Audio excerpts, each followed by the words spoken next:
That's awesome. That's an awesome way to start the stream. Why do I look really dark over here? Give me 1 second. It looks really dark over here in the corner of the studio. Maybe we'll move that. Maybe that looks better. Might be a little bit better. Ow. Looks a little better. Just a tad bit. Ooh, someone's here. It's my brother. He's the GOAT. I agree. I would have to agree with that statement. So as soon as I hit live, I set my phone down and dropped all my Blu-rays and 4Ks from last week's haul. I did. It's now on the ground. Jacob, can you tell me if the audio is good? Favor. Check. 1 2 1 2. Check. Hopefully it sounds good. I also got to pick up my phone that I dropped as well. Alrighty, didy dippity doo. All right. It's been a minute, but it's time to party. It's time to party. He's live again.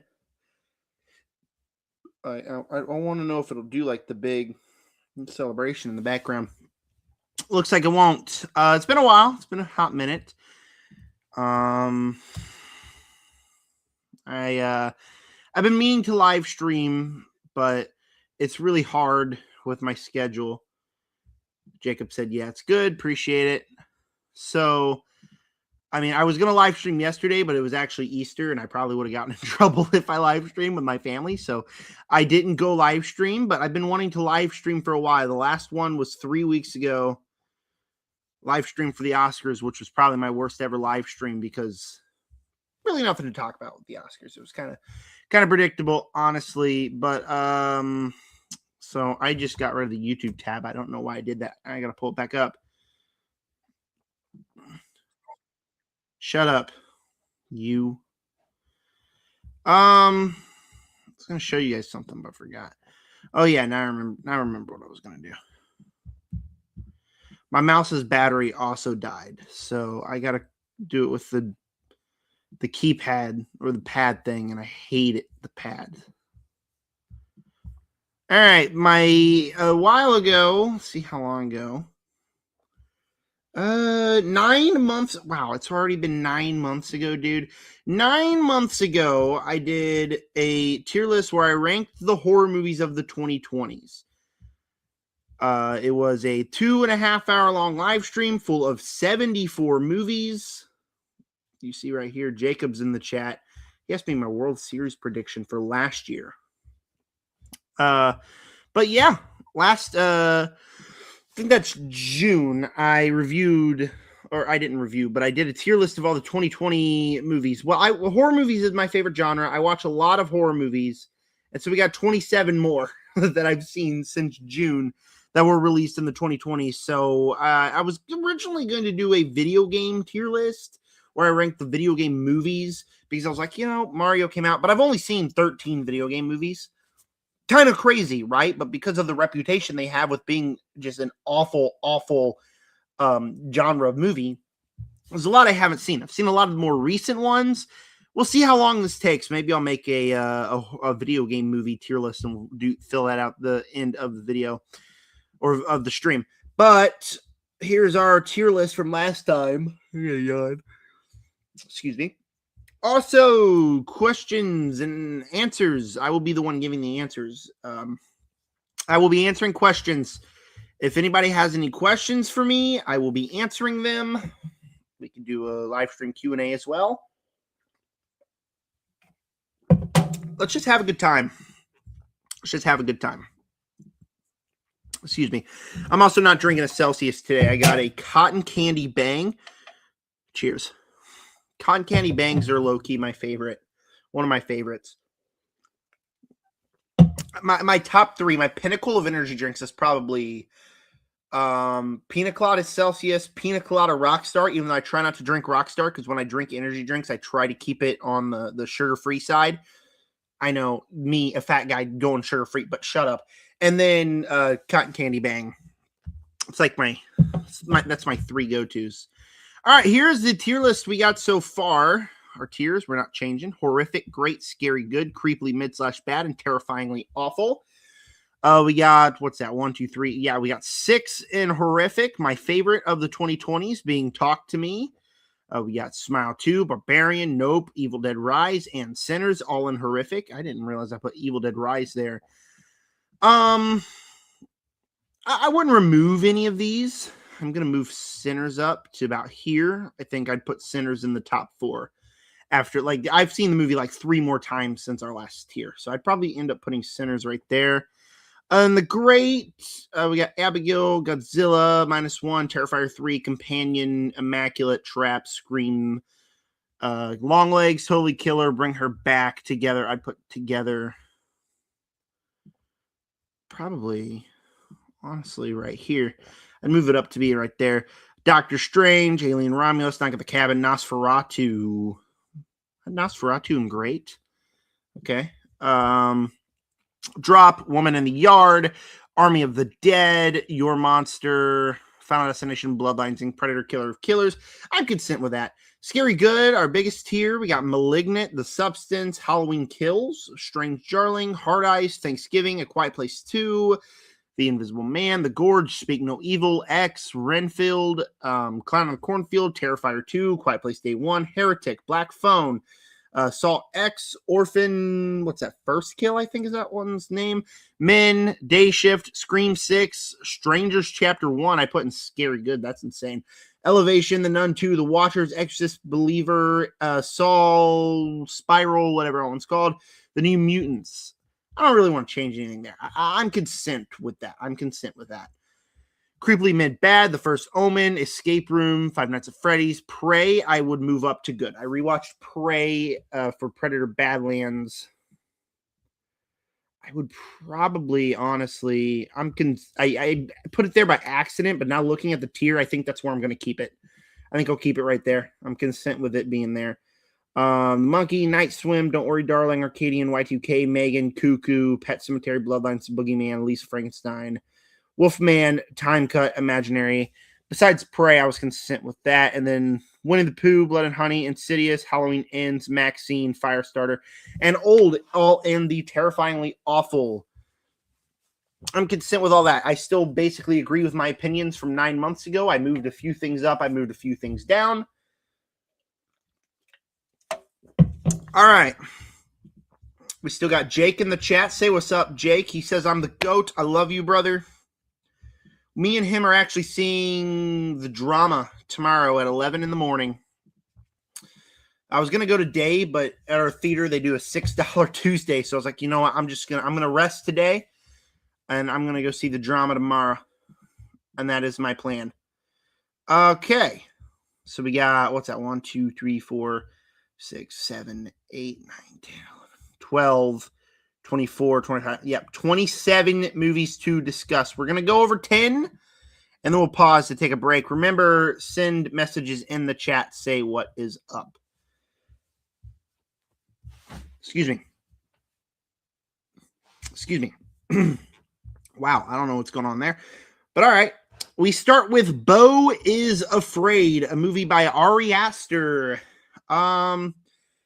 You know, it's a 3-hour long movie, which is a little bit insane. It's like his odyssey, his journey, but like at the same time, 3 hours long for a movie like this is a little bit insane. And I definitely felt the runtime where the first half of the movie, I was like, this is actually really good. It's really compelling. I like the character. I like the direction we're going.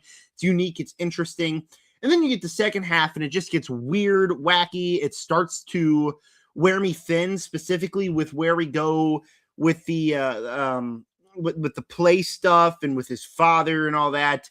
And then like the big twist at the end of the film is there's a giant penis in the attic and he's gonna fight a giant penis monster. It's like, okay. And honestly, I was just wore thin by the time the movie ended because it's a 3-hour long movie. Probably nothing I'll rewatch, even though like I watched it in 2 sittings because I started at like 11 o'clock at night, went to 1 o'clock, and I finished figured I'd finish it in the morning, and then the morning was when it started to wear me thin. So maybe I was in just two completely different moods. So maybe that affects my opinions on the film. However, like, it's still a movie chock full of problems. I liked enough of it. It's gonna go in creepily mid/bad. It's better than Lisa, better than Boogeyman, better than Pet Sematary. I'm gonna put it in front of everything that is just like a basic movie because I feel like this one has balls. I think nope. The Monkey's better than it. I'd rather rewatch The Monkey. Come on, computer. There we go. All right, I think I'd put it right here. What's my bottom 10 of these? 1, 2, 3, 4, 5, 6, 7, 8, 9, 10. All right, what's my top 10 here? 1, 2, 6, 7, 8, 9, 10. Okay, so Companion starts my top 10 horror movies of the 2020s. Horror movies are peak when they are less than 2 hours, like an hour and a half. I definitely agree with you, Jake Dollar. G9E. What's crazy is we have a new Mummy movie coming out here in 2 weeks. It's directed by Lee Cronin. Let's do some research here. Lee Cronin's The Mummy. And number one, what did I just do? I just hit the wrong button. It's directed by Lee Cronin, who is the director of Evil Dead Rise, The Hole in the Ground. He's doing Evil Dead Burn, I believe. And so, like, I saw Evil Dead Rise, and I would trust him with anything. Evil Dead Rise is awesome. So I already trust Lee Cronin. That's why I'm excited for it. I like the marketing for the movie. It's getting a lot of unnecessarily hate on Twitter, but because it's film Twitter in the 2020s. Like, of course, there's going to be a lot of unnecessary hate for the movie. My problem is it's 2.5 hours long. So I will be going to the theater to watch Lee Cronin's The Mummy here in a couple weeks for 2.5 hours. I have a big idea that the movie is definitely going to have the runtime as a problem in my review. Because, like, what horror movie, like, what could you do with a horror movie that warrants it being 2.5 hours long?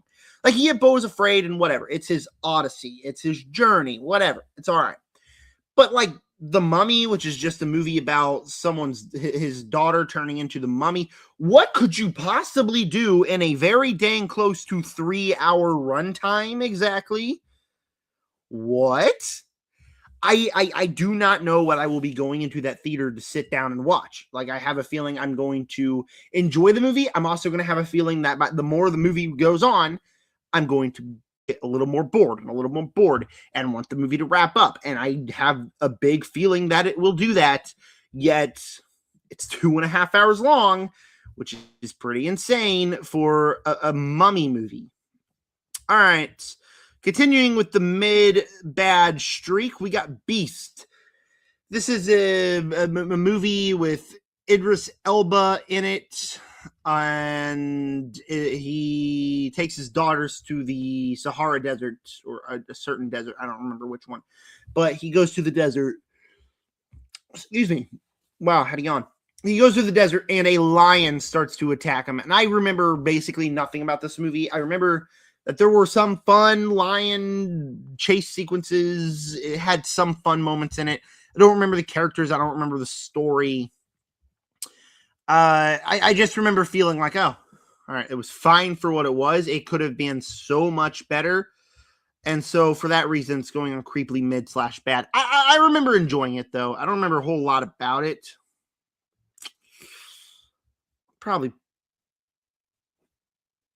I'd probably put it right here.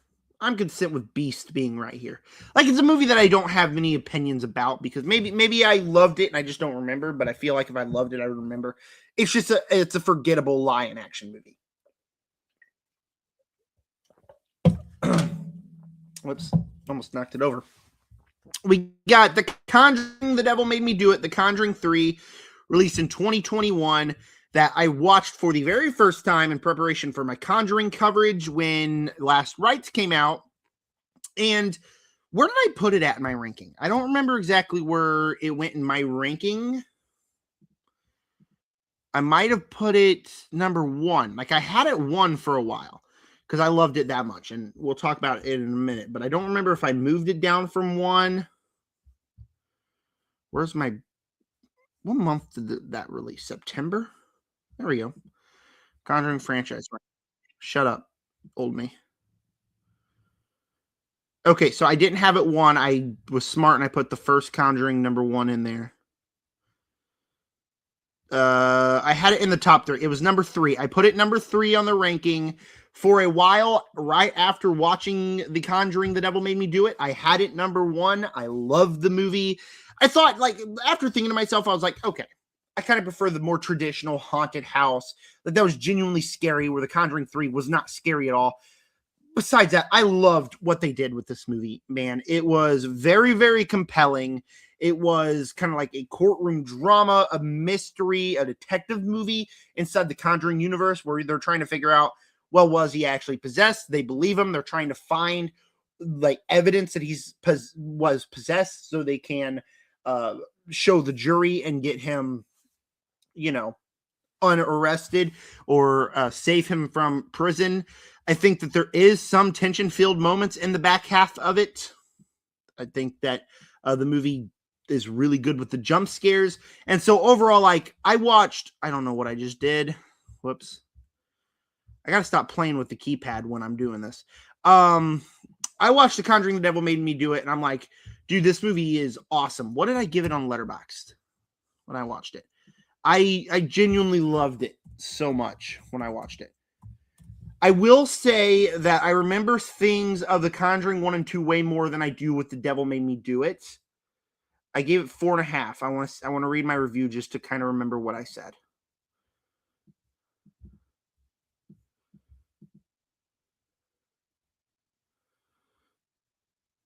Okay, yeah, I was pretty much right. There was something I felt like I was missing to say, so I had to go on here. It did feel like I was going on a roller coaster ride with the kind of story.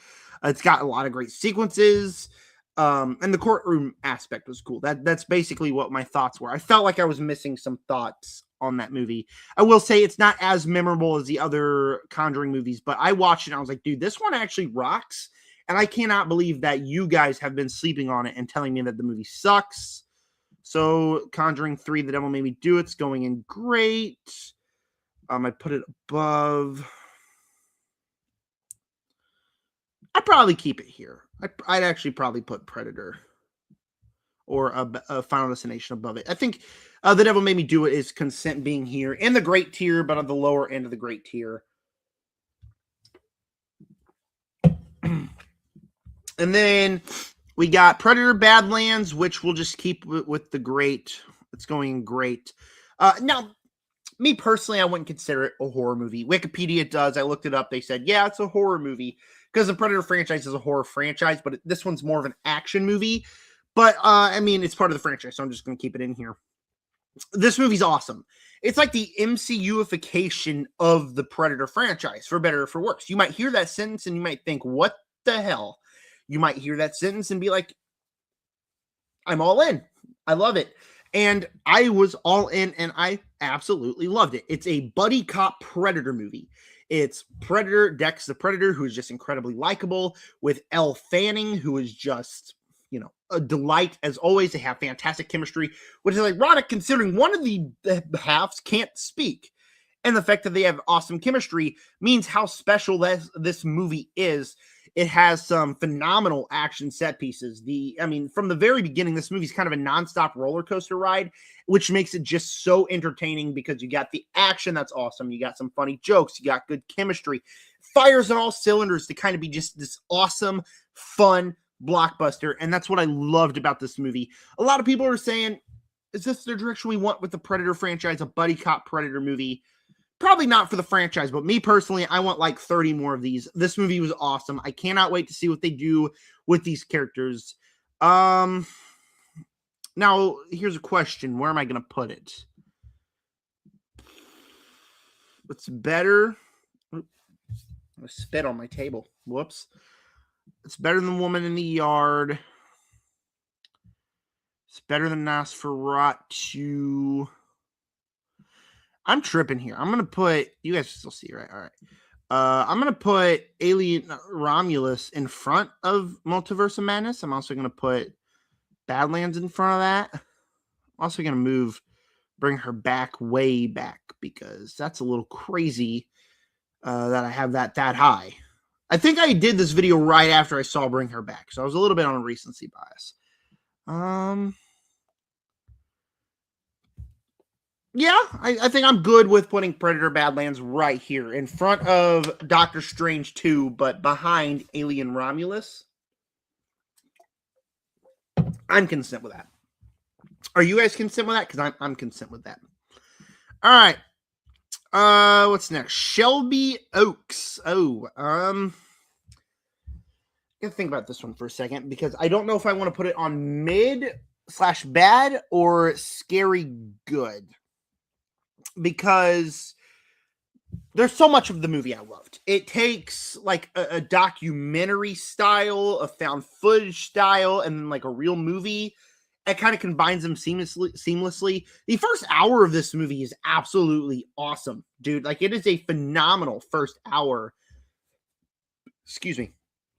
Because it combines the found footage stuff, the documentary style perfectly. It felt like I was sitting on my couch, like watching Netflix and being like, oh, it's a documentary. Excuse me again. And I click it on and I'm like, yeah, like I'm compelled. Where do these people go? It feels like you're watching a really good documentary. What the? What? Why? It seems like on my channel all the time, I'm always getting gay. I'm always getting gay jokes. I'm always getting them thrown at me. Why this ad? No, I don't want to do that. It just redirected me. Ad was inappropriate. I don't want to see. I'm not gay. I promise. I'm not gay. But anyways, it combines all of those things perfectly, and it genuinely has very tenseful, stressful moments that had me on the edge of my seat. But like, as much as I was loving the movie, by the end of it, it's Hereditary. It's a twist of Hereditary where, with demons possessing them and wants hold of the family. Ooh, I can name 15,000 movies off the top of my head that have that exact same plot twist. And it's like, oh, all right. Everything interesting, everything unique, slowly, just as long as the movie kept going, it was like, oh, I can see the direction it's going. I see the direction it's going. I see the direction it's going. And it's exactly like 6 other movies I've seen. And so I left the movie a little bit disappointed, even though I loved so much out of it. It had potential to be up here in horrific. Instead, it's going to go at the very bottom of scary good. I'd say it's better than Exorcist. I put it right here. I think I'm consent putting Shelby Oaks right there. Really unfortunate because I felt like that one had a lot of potential to be like, oh my gosh. I keep hitting the wrong button.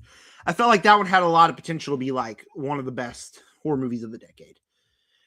The Conjuring Last Rites. This is the latest film in the Conjuring franchise, the presumed final Conjuring movie. It's not. It's not going to be the final Conjuring movie. This movie made a boatload of money. They'd be stupid not to make like 10 more of them. It's fine at best. There are some moments I enjoyed when it actually has the horror elements. The movie's never scary, but like there are moments that was like, okay, that's cool. A lot of people complain about Kaiju Annabelle. I saw Kaiju Annabelle and I was like, yeah, I kind of like Kaiju Annabelle. There were some moments here that I just had a really good time with. Overall, the film just strongly disappointed me. I was incredibly disappointed by this one. It feels like it's trying to do too much with it, but also while not having enough to do. Where, like, when you get to the horror stuff, it's just like the final half hour of the movie. That's literally it. The haunted house stuff is the final half hour of the movie. What you're doing between that is you're going to Ed's birthday party and you're with Ed and Lorraine and you're just chilling at their house. He's playing ping pong and he's beating his daughter's fiance. Oh, isn't this so fun? And yeah, it's a little fun, but at the same time, it's like, what are we doing? This is a Conjuring movie. I'm in this theater to watch the horror stuff, not a ping pong game between the dad and the fiance.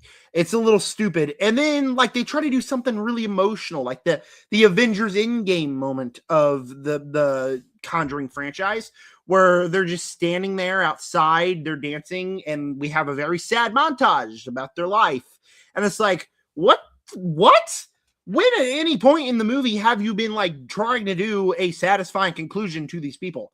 They were basically just like, we might quit, we might not. And then like at the very end, they're like, oh yeah, we're going to quit. And they try to act like the movie's over. This I would consider to be the Halloween Ends of the Conjuring franchise. Now, it's not going to be in terrifyingly awful like actual Halloween Ends is, but the Conjuring Last Rites is not good. I wouldn't say it's necessarily bad. In fact, I'd put it near the top of this tier. Probably put Five Nights at Freddy's right there, and this right here, and that right there. Yeah, I'd put it here. I'd put Conjuring Last Rites about right here. Is it better than Five Nights at... No, I'd keep it right here. Like, I'd say it's mid. It's not on the bad tier. It's on the mid tier. I'm beginning to wish I put a bad tier in this tier list for, like, movies that are mid, movies that are bad. What's this? Oops. Okay, that's what that does. Cool beans. All right, The Housemaid. This was a movie I didn't review. I haven't even really talked about the movie on the channel, but I saw it in January with my brother. He wanted to go to the theater, so we saw The Housemaid. It's all right. You might hear a fart. I got a fart. I'm not even gonna lie to you guys. That was a good fart. It's not great. It's not necessarily bad either. I give it enough to go on scary good. There are moments in the movie that I just genuinely really, really liked. Like, the setup was very interesting. I was excited to get to the reveals. A lot of people like to hate on Sydney Sweeney's performance. I don't think she's all that bad. I don't think she's great, but she's like not terrible. And plus you get to see her, and like her act. So like, who can really complain about her being in the movie, right? Just kidding. I'm not an animal, but I mean, come on, man. Be for real. But like, even better, Brendan Skellner's in this movie, and I'm not going to lie, the entire movie I was thinking to myself, Brendan Skellner would be a phenomenal Batman. And there's a lot of hate on Twitter that are saying, oh, he's not shaped like Batman. I look at him and I think, phenomenal Bruce Wayne. You put him in a Batman costume, and I'm like, yeah, that's Batman. He would be my pick right now to play Batman. And I know a lot of people are hating on that, but Brendan Skellner would be a phenomenal Batman. That's just my opinion. But also Amanda Seyfried, who was just really good in this movie, kind of putting on a career performance in this film. There's also a lot of tension, a lot of sequences that made me curious. And like the overall twist is like, oh, okay. I like that. I like the direction we're going. Kind of got a horror element in the last 30 minutes. And it's like, oh, this movie actually is getting good. However, there are a lot of draggy moments. A lot of character decisions don't quite make a lot of sense. And it's like, okay. All right, it's not necessarily the movie for me. It's like a movie that the women go watch, and a lot of people have had women have gone to watch this movie. Hasn't been a lot of men loving it. There are men that love it. Like, there are a lot of things to love about it, but overall, like, the story, the center focus just doesn't really work for me when it's about the romance stuff. So there are issues with it. It's a solid, how long is the movie? Like an hour and a half, hour 45. Thriller, that's good enough to go on the good tier.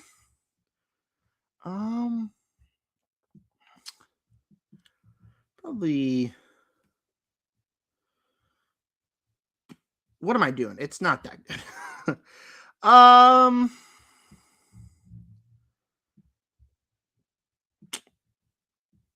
I'd probably put it right here.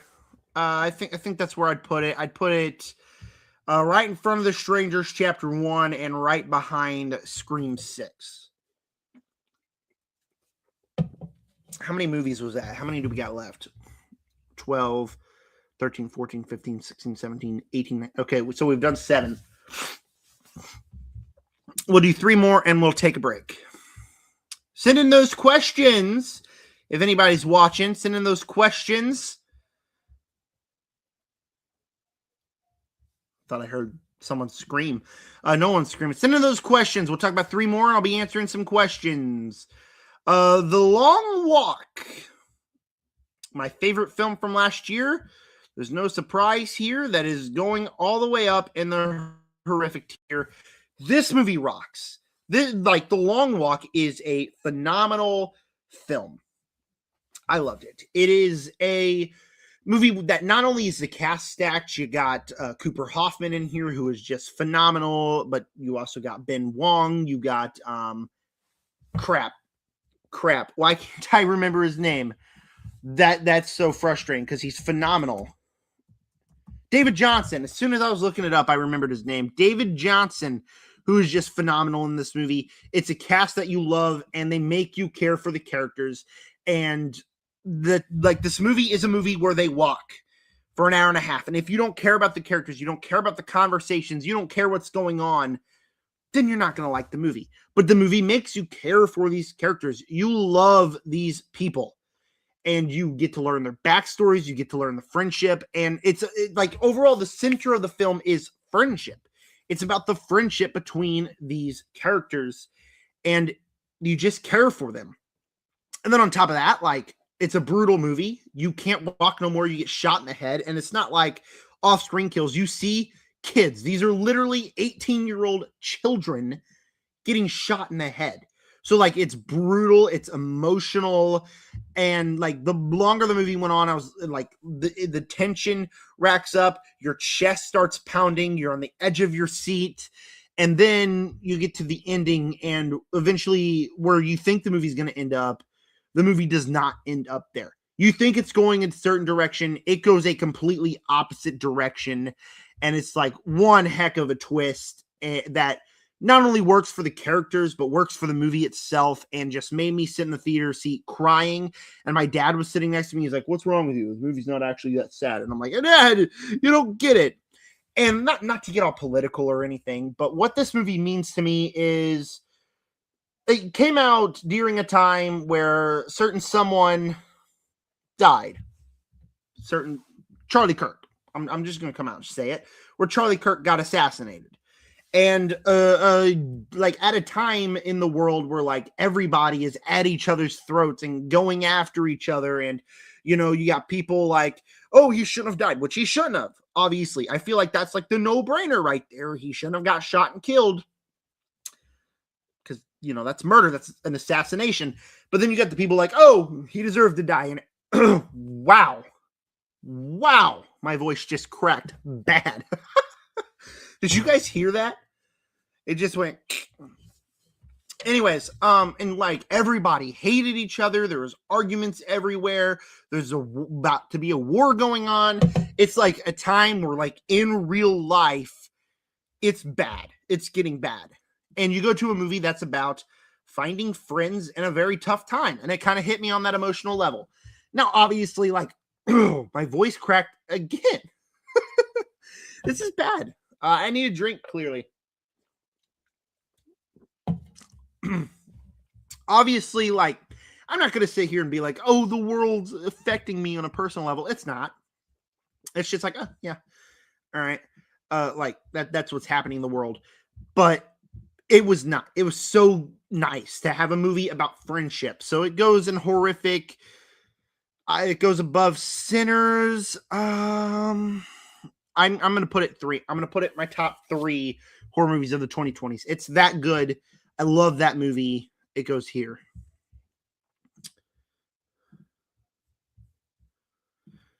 What's next? Strangers 2. We go from The Long Walk to The Strangers 2. Is it The Strangers 2? Oh, yeah, because The Strangers 3 is right here. Now, to be honest, I didn't hate The Strangers 2 either. I have The Strangers 1 right here. Now, I have grown tired of talking about the Strangers movies, especially when The Strangers Chapter 3 came out, because, we're just going to combine The Strangers 2 and 3 right now, because The Strangers 3 is going in terrifyingly awful. I'd say it's more watchable than old. It's probably better than all these. I'm gonna put it right here. It's right here. Like, it's awful. It's an awful movie. We'll talk about that in a minute.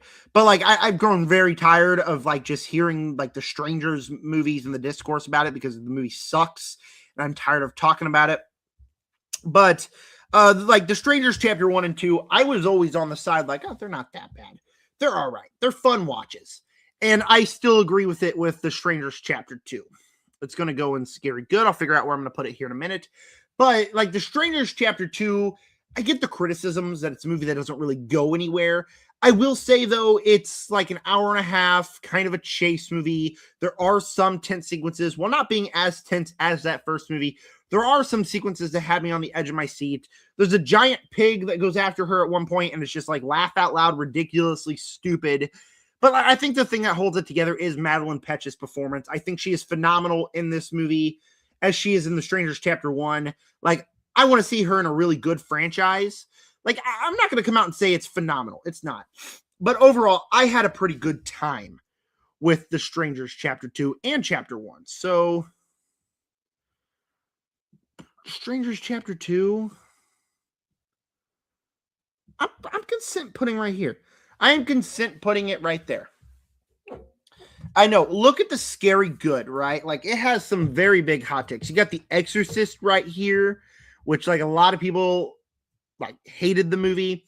You got Strangers 2 movies right here. Like, it's a little bit of insane tier, but it's just my opinion. You got to remember that. And then before we take a break, we got The Strangers 3, which goes right there. It's bad. It's awful. And it's actually a movie that the first 45 minutes of it, I was like, yeah, I'm kind of digging this. We're learning some answers to questions we didn't really have, but the answers are satisfying enough. Kind of, maybe, not really, but whatever. I'm like, you're sitting back and you're thinking, I don't know what direction this is going. I'm curious to know what direction it's going. I'm enjoying myself. And then the movie keeps going and nothing happens. You have the characters making the dumbest fucking decisions ever. These are the dumbest things a character could have done. Oh, we're in the car with the bodyguard. Let's go out and get in a random killer's RV for no reason. So they get out of the car, go in the RV, and naturally the killer shows up and kills them because they couldn't have just stayed in the freaking car where they could have gone and drove away. Speaking of the bodyguard, he goes to investigate a sawmill. He walks up with a sawmill. He brings out his gun. He's like, hey, man. Yeah, man. What's going on, man?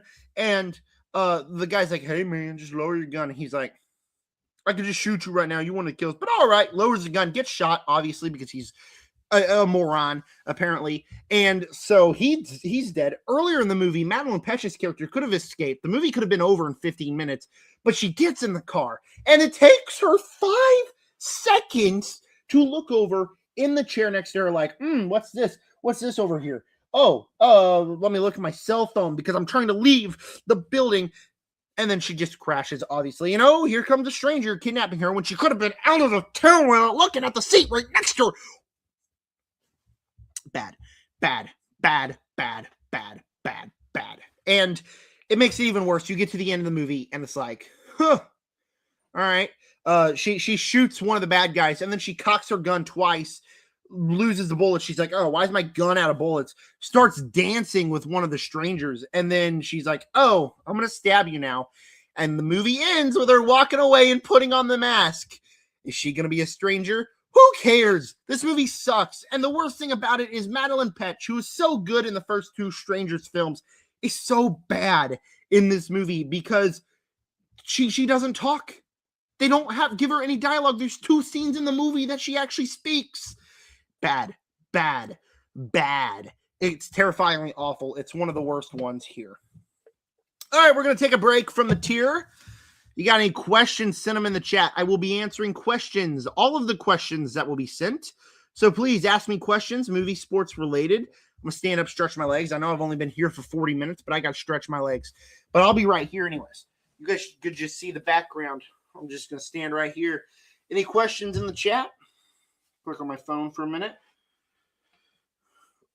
Oh, wow, that's embarrassing. I'm wearing a shirt that's really not my size. Any questions?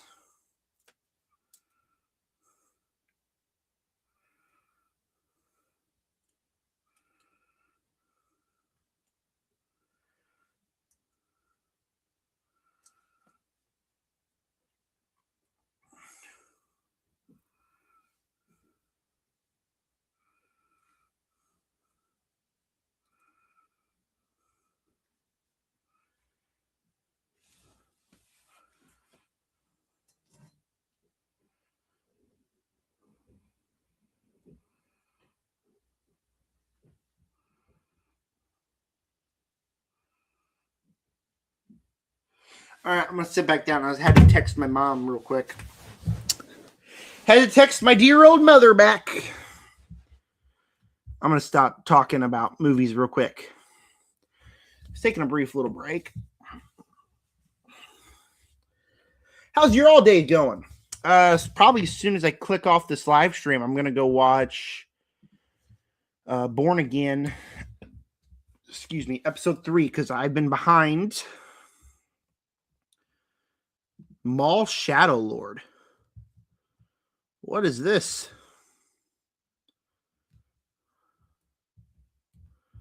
What is Maul Shadow Lord?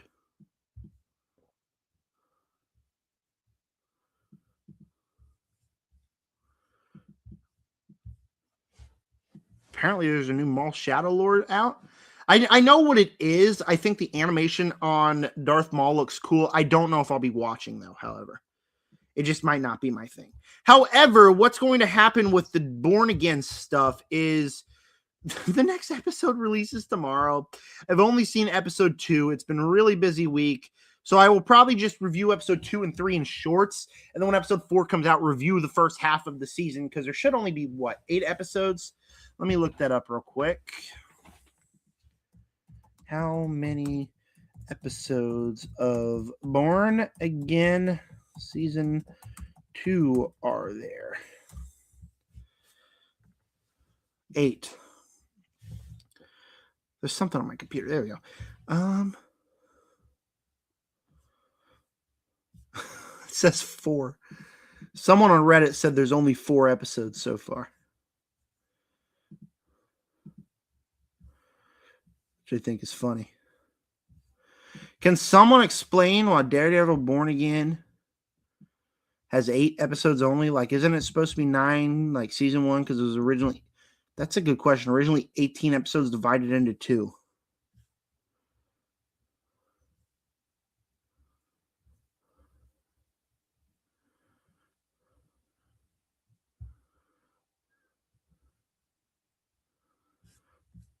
All right. But yeah, I'll be watching Born Again episode 3 after this, which I heard is really where the show picks up, which is good because overall I've been highly disappointed by season 1 so far. Okay, Jake Dollar. Dang, I didn't see your question until now. Chill, brother. Oh my gosh. Who would win in a fight, Ghostface or Michael Myers? But Maya Shale Myers. But Maya Shale Myers can die. Maya Shale.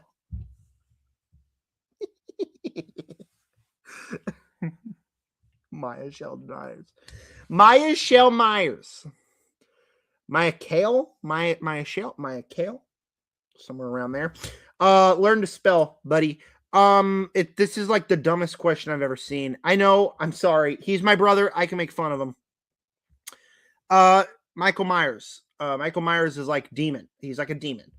Like, he's not actually a demon, but he is he goes beast mode. He is insane. And no matter what you do, you can't stop Michael Myers. He is the force of evil. And then Ghostface is just like a person in a mask killing people. If Ghostface walks up to Michael Myers, Michael would grab him by the throat and crush his head against a wall. The fight would last 2 seconds long. Michael Myers would murder, or I'm sorry, not Michael. Maya Kale Myers. Sounds like I'm saying Michael in Spanish. Michael Myers. That's not Spanish at all. I don't know what I'm talking about. I'm tripping, dog. No. Michael. Okay, but Ghostface has a gun. Michael Myers can die. Michael.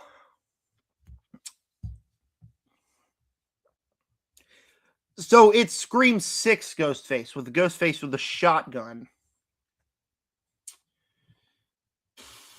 That's a good question. Which Ghostface is it?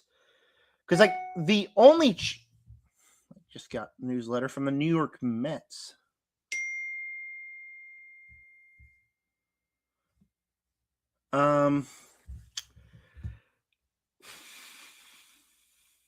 So if it's Scream 6, I think it's the only one that has a shot because they got a gun.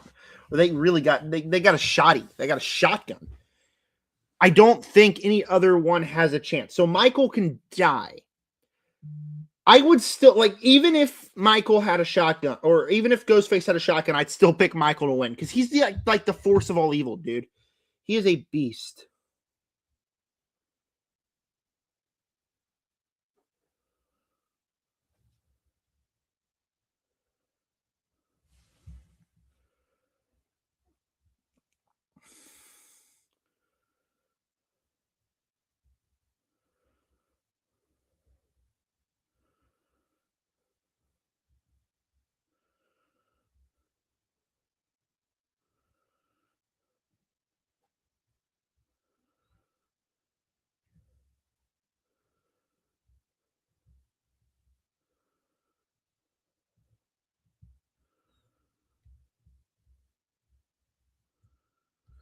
Sorry, I just got a work message.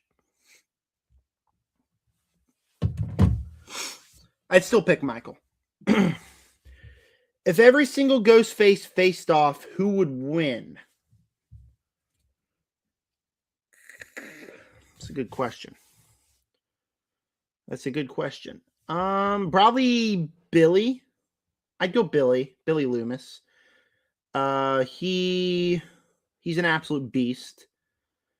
And like he gets stabbed. He's like the one guy who just, like wakes up and goes after him. They have to shoot him in the head. Yeah, I'd say Billy. If not Billy,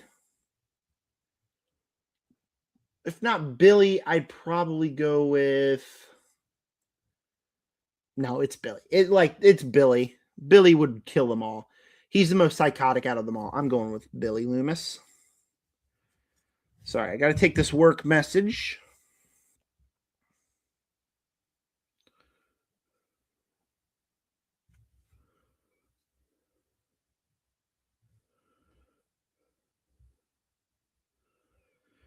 All right, my mom messaged me.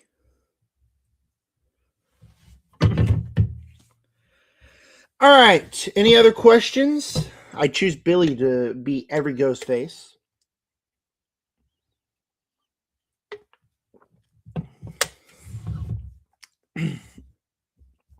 All right. I'll give it 2 more minutes for questions. Thanks for the Michael Myers. Michael Myers. I'm going to hold that over you to the end of time. Michael Myers.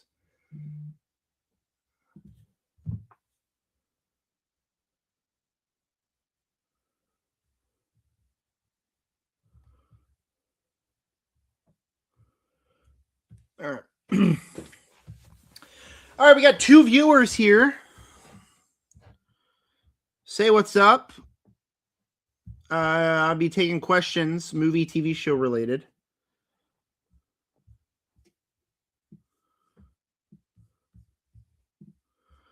So I'll give it till I give 30 seconds for any more questions, and then we'll jump back into the tier. The Boys premieres this week. What time does The Boys premiere on Wednesday? Season 5. Expect a review of episode 1.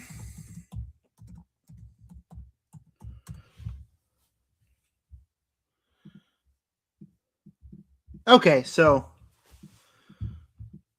it premieres at 2 a.m. in the morning, so I'll just watch it when I wake up.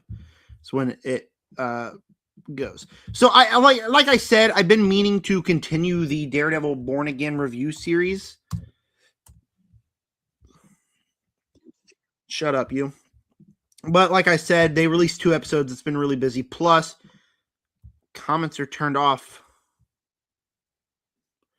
on my season 2, episode 1 review. That's no good. But I only got 2 views on that one. So I'll review it halfway through, and then I'll probably just keep it up with season 5 or episode 5, 6, 7. 6, 7.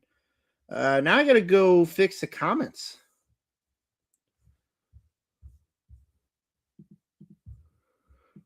And then we'll jump back into the tier.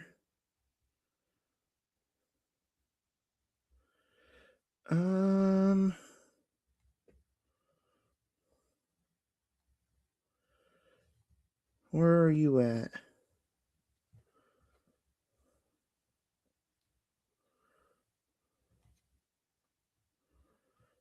How do I fix the comments on this video?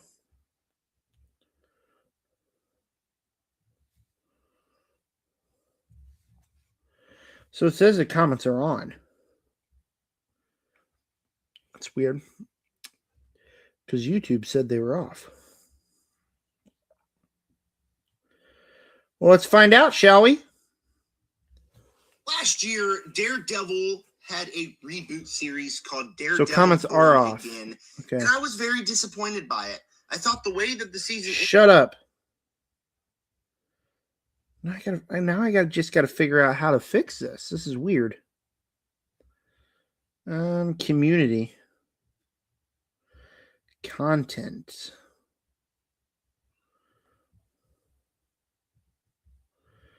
Oh no. Suppose I will figure it out later. All right, back to the tier list. All right, we got 1, 2, 3, 4, 5, 6, 7, 8, 9, 10. We'll end at the Black Phone 2.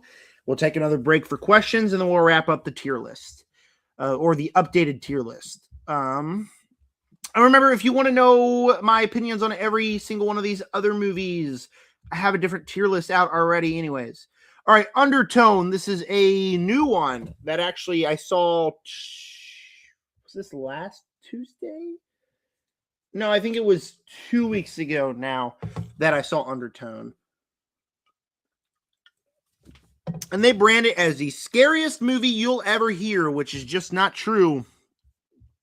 It's all right. I will say the first 15 minutes and the final, or the first 30 minutes and the final 15 minutes, I'd say are genuinely scary stuff. The first 30 minutes kind of had the setup with the sound stuff, kind of got you on the edge of your seat. Like, lean over to my brother. I'm like, I'm actually genuinely kind of freaked out right now. And the final 15, stuff they do visually, obviously with the audio stuff, because that's what this movie is an audio horror movie, was kind of like, yeah, like that was genuinely creepy stuff. Had me on the edge of my seat. Besides that, I loved the audio design. The cinematography was really good in this movie. My brother said boring movie, low key. He saw it with me. That's a problem with the movie, is like Undertone is boring. It is an hour and a half long film, and it would be better as a half-hour short film, where you introduce to the podcast, you listen to all the tapes, something freaky happens. That's the movie. Instead, you got to pad up the runtime to be 90 minutes long, which, gives us our lead character, where she goes up to her mom's room and goes, Mama, I'm sorry, Mama, to a comatose patient the entire movie, and that's a little boring. She goes off to a party. We fade to black. She comes back from the party. She talks to a doctor. None of it makes sense. It's completely stupid. And so then she is like, all right, and then goes through the podcast, and it gets freaky again.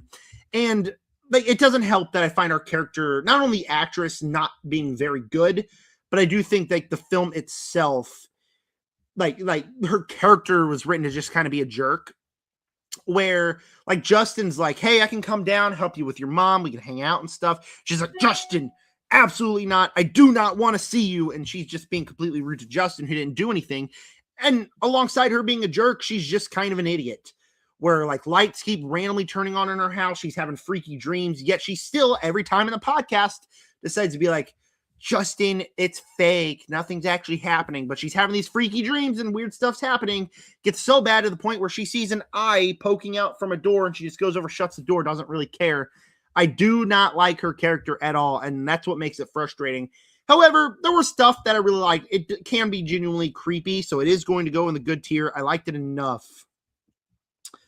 Better than Shelby Oaks, yeah. Better than Watchers. Better than The Nun.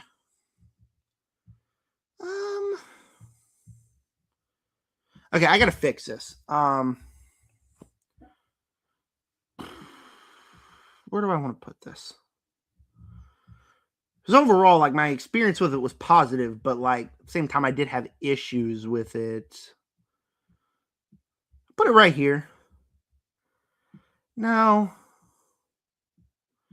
I'm content with it being right here. Like, I'd much rather rewatch The Nun 2 over Undertone any day of the week. I will put it right there. We Bury the Dead. This was a Marcus mystery movie in December, actually. That really, the movie actually released on New Year's Day. So We Bury the Dead it's good. I like it. Currently, where's it at on my ranking? It's in the top 5. I think it's currently a top 5. Whoops. Movie of the year for me. Yeah, it's number 4.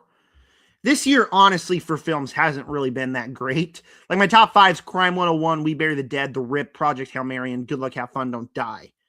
Like, it hasn't necessarily been a fantastic year for films so far. I've seen, 5, 10, 15, I've seen 18 movies.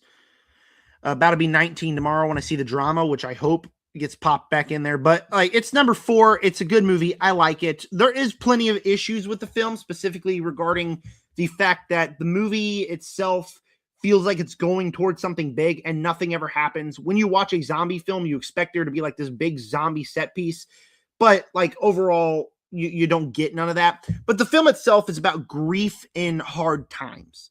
This is a hard time for these characters, especially, they're losing people. It can be very emotional, and it's about closure, where her whole journey is to go find her husband, who was on this island when it got bombed, and now, people turning into zombies. He's dead, obviously, and, she's like, but I just did something.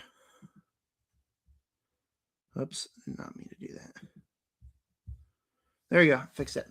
But anyways, and it's about closure, finding peace, and also like the crazy things that grief can make us do with with the human element, where it's like humans are worse than the zombies. It's like this like follows what grief can make us do, and it can have some very emotional moments. Daisy Ridley's great in here. I do like the sound design of this movie. The cinematography is quite good, but like I said, it feels like it was leaning towards something, and it never fully got there. And so the longer I was watching this movie, I was waiting for like a big zombie set piece to happen, and it never happened. So after that, I'm like, okay, all right. I kind of wish I got a little bit more, but the themes itself was really good, which is enough to put it on the great tier, I believe. I think We Bury the Dead is a really good movie, and I think I think great's a little too nice towards it. It's going at the top of the good tier, however. Yeah, I'm content with We Bury the Dead right here behind The Substance. It's going to go right there. We Bury the Dead is a movie that you guys like. It's a movie that not a lot of people have heard of. Definitely check out We Bury the Dead. Like, I think it's definitely worth a watch.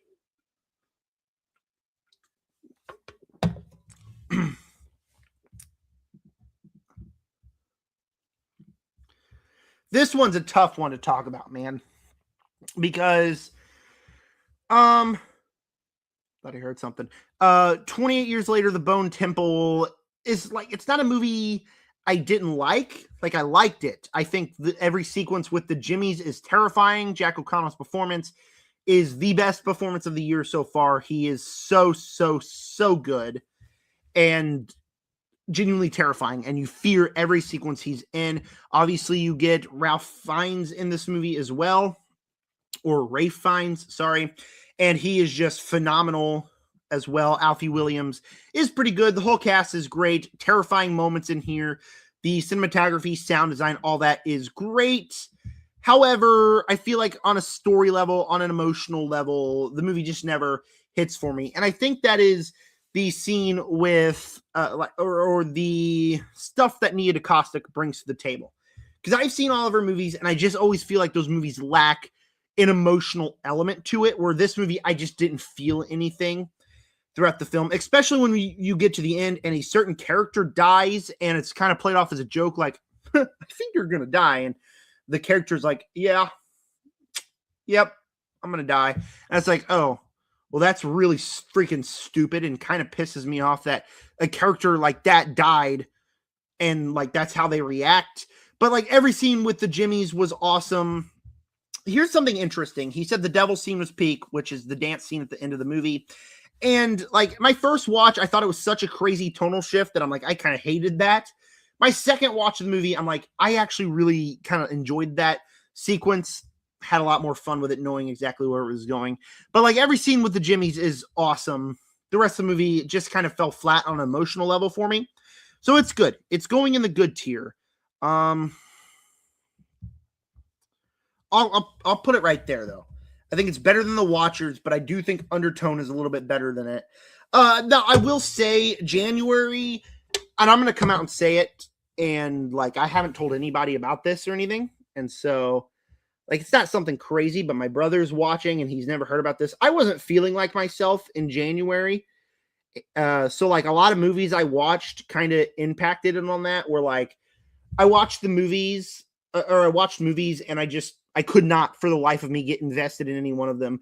And I felt like I wanted to be out doing something else in January and February. And I just kept forcing myself to watch movies. And I started to feel a little bit burnt out, kind of like I was in 2021, where like I watched so many movies and I got a little burnt out and kind of wanted a break. And I told my brother I was a little burnt out from the theater at the beginning of March, which I kind of was.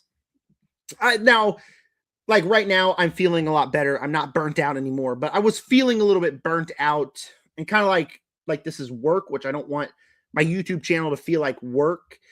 And so like I like that might have impacted my experience. I've been meaning to give it a watch now that it's on Netflix, hoping my experience is much better. But like it's kind of a weird feeling. Like I just did not want to watch movies. I did not want to do anything.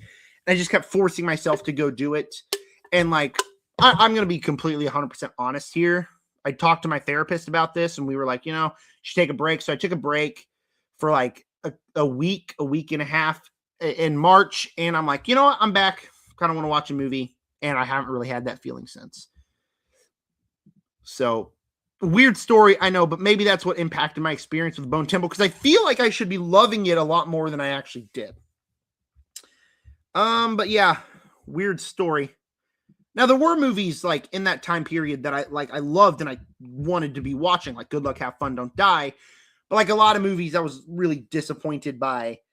And maybe that's just because I didn't feel like the movies were all that good, but like, I don't know. Weird feeling. I'm better now. Yeah, that was a really, really weird sidetrack. But we got Cold Storage now. I'm going to grab something real quick. Hold on. Whoopsie poopsie. I got my stress ball over here. It's not a stress ball, but I bought it for like $5. It's something cool to squeeze. I won't say it's a stress ball, but I keep moving the mouse pad. When I talk, I always have to do something with my hands. And so on a live stream, like when I'm doing a tier list, I always end up doing something with the mouse pad and I always hit the wrong button. So I'm now going to play with my stress ball while we're live. You could also ask my brother. I threw it at him, not thinking it would hurt. Whoops. And I nearly dislocated his shoulder blade. So that's fun. All right, what's next? Cold Storage, a movie I saw with my buddy Grant. I thought it was good. It reminded me of when you go to Walmart and you walk down the bad, goofy movie aisle. You walk down it, you look at all these titles like, oh, I've never heard of this before. Oh, we got a zombie movie where the zombie's a cheerleader and she's also got wings and she can breathe fire and she's actually a dragon. She's a dragon zombie cheerleader. Like those weird movies, like everybody knows what I'm talking about. It feels like that type of movie. And you notice like, oh, Liam Neeson and Joe Keery is in this movie and Georgina Campbell is in the movie as well. And you're like, okay. And it feels like one of those movies you'd watch for fun, except I saw it in a theater. And I feel like this is one of those rare movies that I would have a better time if I watched it at home. Like I liked it. Don't get me wrong. I really did enjoy the movie.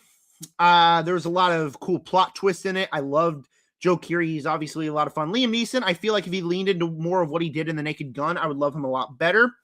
But Georgie Campbell is also pretty good in this movie. She does lose a little bit of steam in the back half, but overall, I did like her character enough. And it's a zombie movie, so there are a lot of things that, I enjoyed.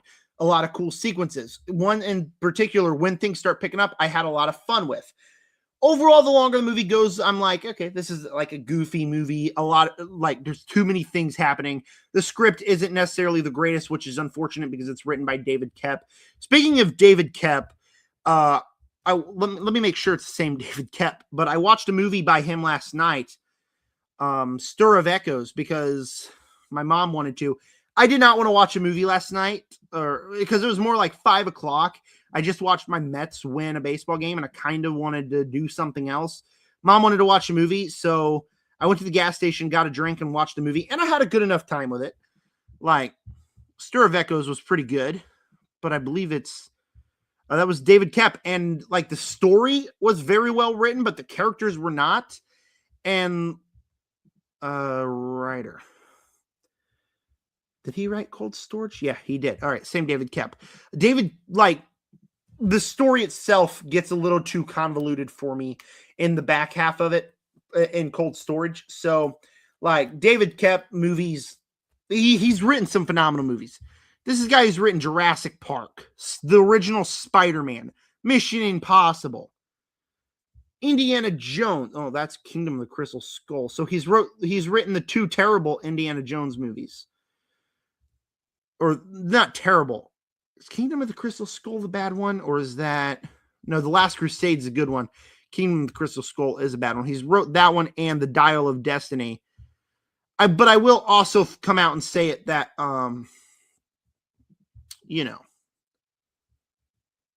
David Koepp, like, his movies do have a lot of issues. So for Cold Storage, it is good. It's enough to go on the good tier. I liked it more than these 2 movies. I'd probably stick it right here, right behind The Nun 2. I think that's a good spot for Cold Storage, but it's a good movie. I like Cold Storage. Scream 7. Oh, brother. Here we go again with Scream 7. I am so happy that the discourse for this movie hasn't been that bad. It was leading up to it, but when the movie came out, like, it wasn't really that bad. Maybe it's because I blocked everybody that talked bad about the movie. Like, not that I'm one of the people that, like, was going to love it anyways. I didn't love the movie, but, like, I didn't want to get spoiled, and I didn't want somebody to just be a complete prick. There are issues with this movie. There are a ton of issues, and I am not going to say spoilers. Speaking of, my mom always gets us Easter baskets, and by the way, she pre-ordered the Scream 7 Steelbook for me. I love my mom. She's awesome. But, like, I didn't love the movie. I'm happy that I'll have the Steelbook, especially I have the Scream 5 Steelbook. I got the original Scream Steelbook that I recently just purchased, so it's going to be a really cool addition. And I'll probably check it out again here before too long. But Scream 7 is a movie that has the best kills in the Scream franchise. I'm just going to come out and say it. The Scream 7 kills are awesome. Unique, like the most unique kills in this franchise. Awesome, awesome kills, right? That's like the best part about this movie. On a script level, it's all over the place. You have the reveal that was just pathetic. It just, kind of comes out of nowhere. Absolutely freaking nowhere. That, like, oh, that person's the killer. Oh, all right. There's, like, obviously it's Scream, so there's multiple killers. And one of the killers is like, who is that? Who's that person? Apparently he or she was in, a different part of the movie. And I just completely forgot about that part. Like, my mom had to be like, oh, he's from that part. I'm like, what? Oh, I guess that part did happen in the movie. And the script is just really rough. And it feels like nostalgia bait. Gale had no business being in the movie. Characters make the dumbest decisions. Like Sydney, instead of waiting 3 seconds for Gale to go get the car, decides to run on foot to save her daughter. Whoops. Which, I'm going to play with the stress ball now. She runs on foot to get to her daughter, even though they could have gotten a car and been there in 5 minutes. It's incredibly stupid. But it's not the worst film in the franchise. I had it at 7.65. I had it at 5 because the kills are just so awesome. Like, I enjoyed the movie because of the kills, but the rest of the movie is not very good. So Scream 7, it is good. It is going on the good tier. In fact, I liked it a little bit more than 28 years later.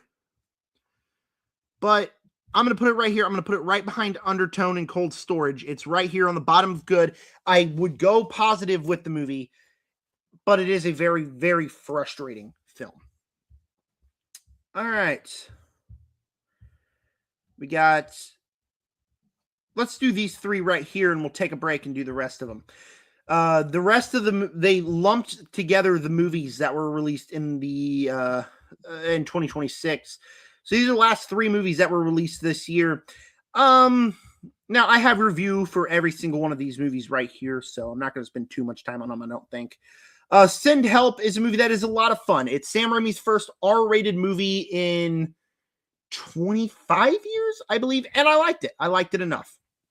Sam Raimi isms are awesome. Makes you grossed out. Like the very beginning of the movie, O'Brien is eating a tuna sandwich. Not Dylan O'Brien. What am I talking about? Rachel McAdams is eating a tuna sandwich, and a piece of tuna gets stuck to her mouth. And like the camera zooms in on that, and like you are just visibly grossed out. Like I wanted to throw up just from that. Just from a piece of tuna being on her mouth.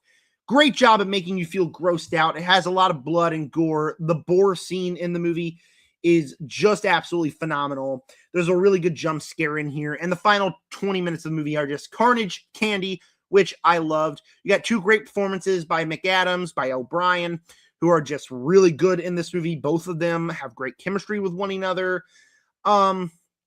I will say that a lot of the movie is them sitting on the island and talking. And while I didn't dislike any of that, I didn't necessarily love it either. And I was like, okay, it's just fine. But when the movie picks up speed and you get to like the fun stuff in the back half of the movie, and then you get the, you get to the carnage candy, the movie just wrap up. Like something crazy is about to happen. It cuts to black and it cuts to the future where, you know, you get the reveals of what actually happened. It's like, well, this is stupid. I wanted to see that happen. And so by the end of the movie, I was very frustrated. I was like, I wanted to see way more than we actually got to see. Jake Dollar liked Send Help. I liked Send Help as well. However, I didn't love it. We saw it as a family, however. Again, Send Help. I think I'm going to put it here. I'm going to put it right behind Scream 7, where its home is.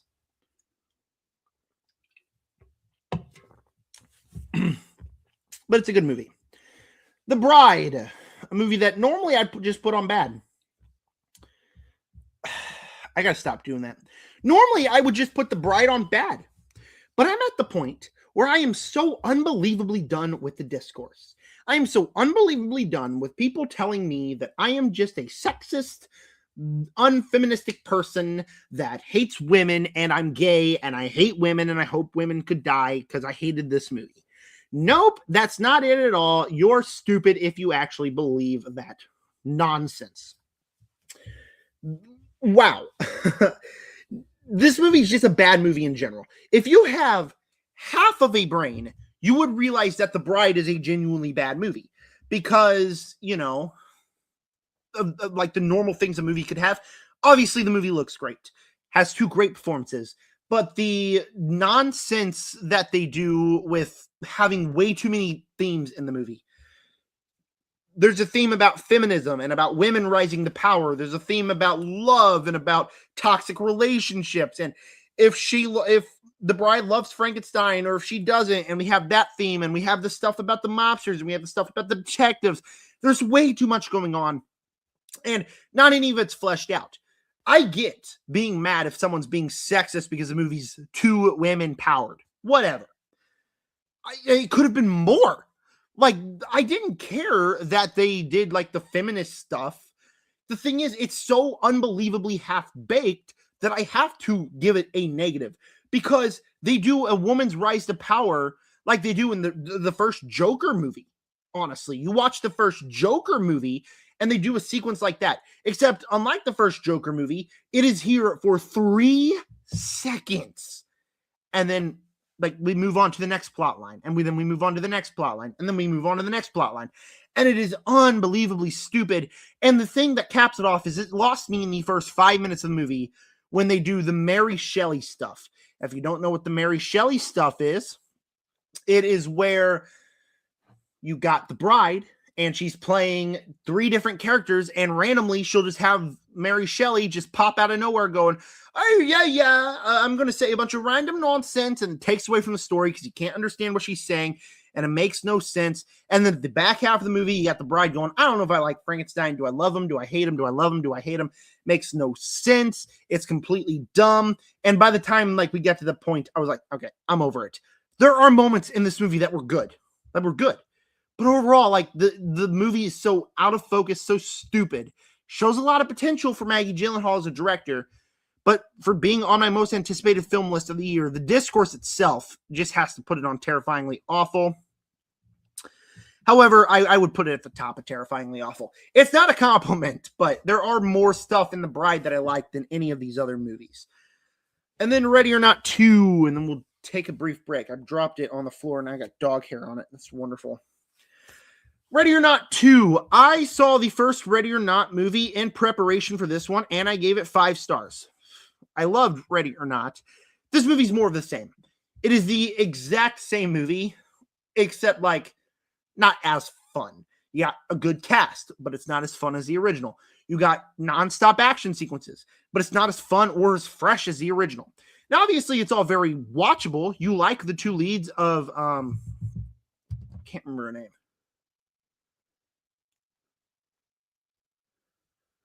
Dang, I'm getting all kinds of texts.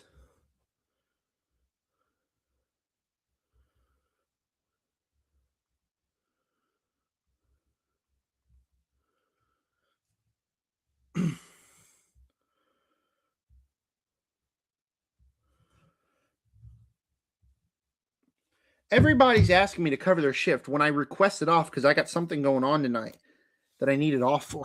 It's quite funny.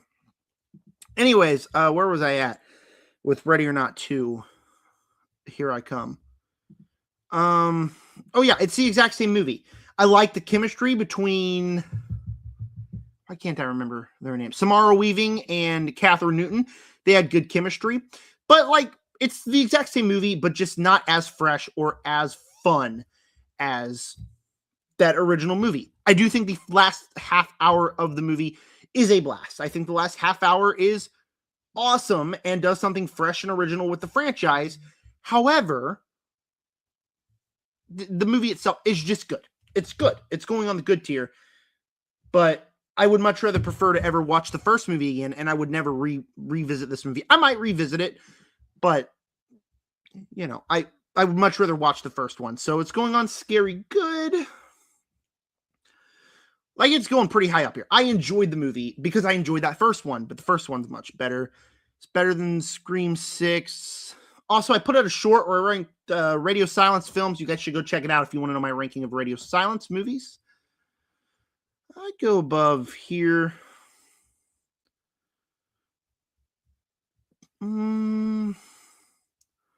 I'd probably go here with Ready or Not 2. I'm content with it being right there. All right, we'll take a real quick break. Send in your questions for me to answer. As my favorite person alive, the best mother, is calling me. Hello, I'm live on YouTube if you want to say hi. Oh, hello. Have you heard from your brother? I have, yes. Are you with him? Am I what? Are you with him? Nobody's watching, so you could talk to him through the live stream. Oh, is that why he's not answering my phone call? Maybe. Okay, I'll send him a text then later, or if he can hear me, have him call me. Hey, Jake. You can hear Mother. Call Mother. All right, love you guys. All right, what are you doing? I'm on my way. Well, I'm leaving work, but I got a couple places to go. All right. All right, love you. Love you. Bye. Bye. Isn't my mother awesome? Isn't she the best?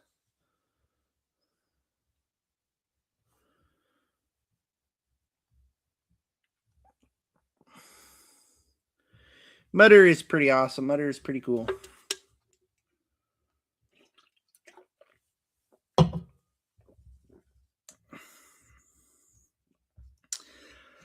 Again, as soon as I'm done with this stream, I'm actually kind of excited to check out episode 3 of Born Again. I could tell I don't have any viewers now. He called my mom. I'm going to give my voice a break. It's starting to hurt. I got to start taking more care of my voice. If you don't know, I call high school sports on a radio station, a very local radio station to where I'm at. And so my voice, it's been getting like really hurting as I'm calling the games. I got to take better care of my voice. And especially when I'm doing like these 2-hour live streams, it starts hurting my voice a little bit too. So.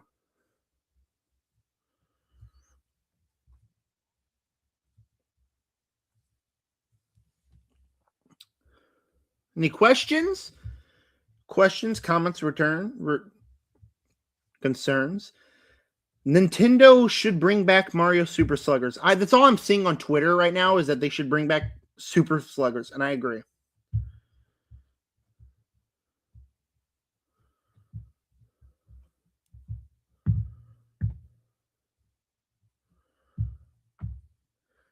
Takeaways from The Boys reviews from The Boys season 5. So The Boys season 4, a lot of people. Now, let me show you something real quick. Let me go to YouTube.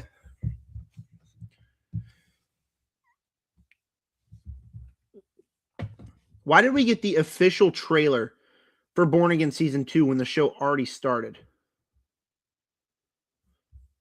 Because I realized we didn't have an official trailer when I was editing and trying to find the trailer to put in the video. But now we do. Now I have to download that to talk about it.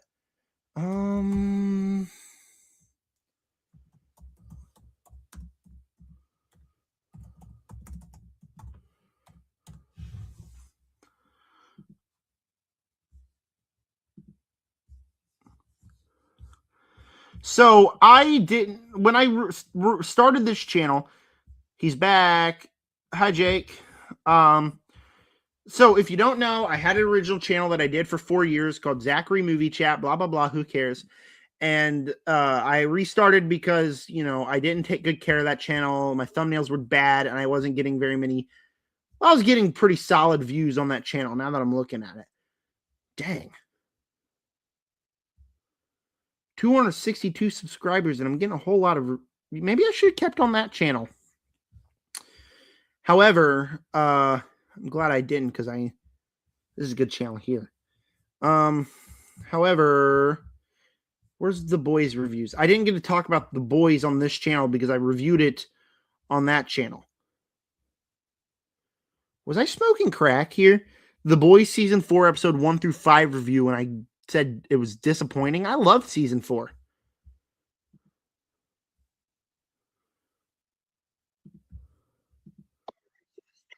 See, this is the problem here.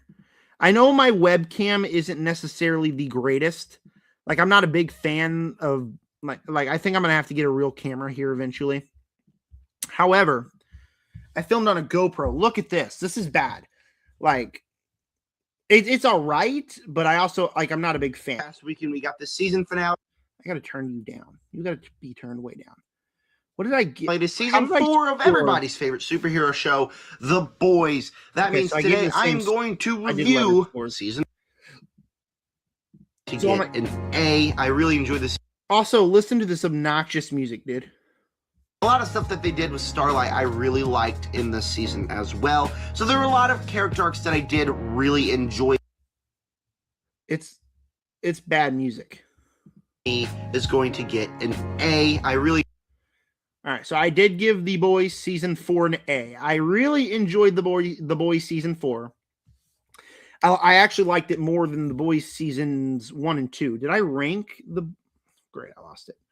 Did I rank The Boys seasons? I don't think so, because I didn't watch Gen V. No, I didn't rank The Boys seasons. But overall, like a lot of people had a lot of issues with The Boys season 4. I really liked it. Season 3 is still my favorite, but I really liked it. I'm very excited to see what they do with season 4. I just do the stress ball over there again. So like naturally, like very excited for Wednesday so I can dive into The Boys season 4. Any questions, comments, concerns, or The Boys season 5 rather? I also got to watch the first 2 seasons of Gen V. I've heard they're quite good. So I got to check those out. And I'll probably be watching those, give you a ranking. Concept. Any comments, questions, concerns? Upcoming videos before we dive back into the tier. I'll probably film my Resident Evil 9 review today. I know I keep saying I'm putting out that, and then like more stuff keeps coming out, but I do want to talk about it. Drama review, I'll probably review it tomorrow if I have thoughts on it once I get home.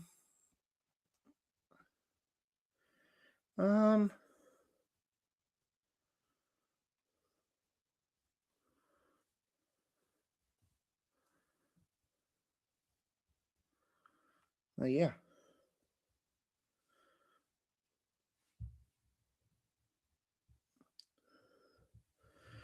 Once you rub the ball against the glass, it makes a cool image. But Resident Evil 9, drama tomorrow.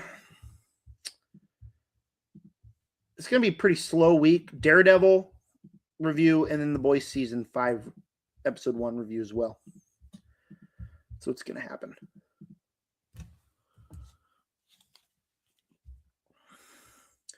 Key takeaways from The Boys review. Sister Stage and Ryan are overlooked. Little screen time. That's not good.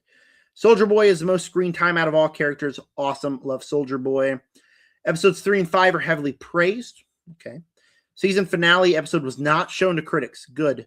And Gen V characters will have little to no major impact on the storyline and many ghost cameos. Good, because I haven't seen. Coming May 12th, only on Disney+. That was the first teaser for The Punisher Last Kill. It was like 13 seconds.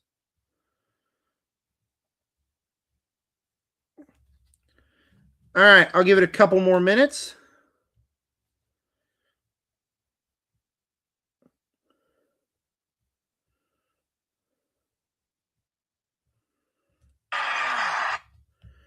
Somebody.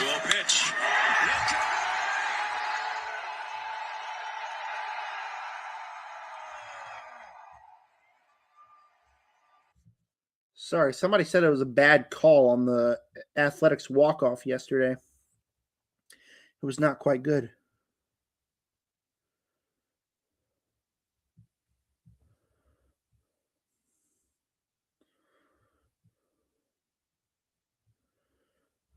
Any questions? Any more questions?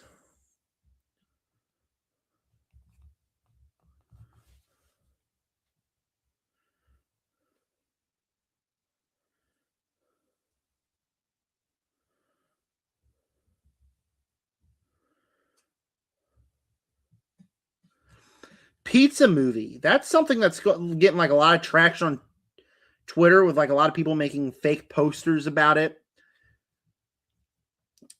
I'm curious to what the movie actually is.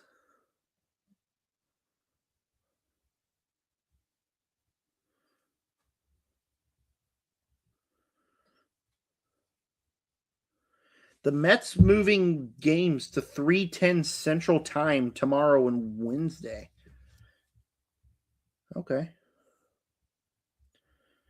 Awesome. So the Diamondbacks and Mets play at 3:10 now. The next 2 days. Cool beans.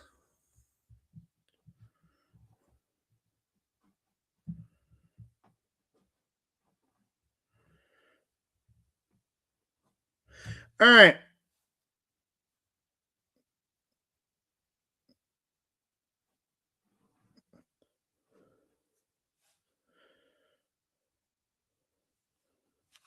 Step back into the tier list, shall we? Finish up the tier list, call it a day. And then probably in like another 9 months, I'll go back, return to this tier list. This is my biggest tier list I have so far.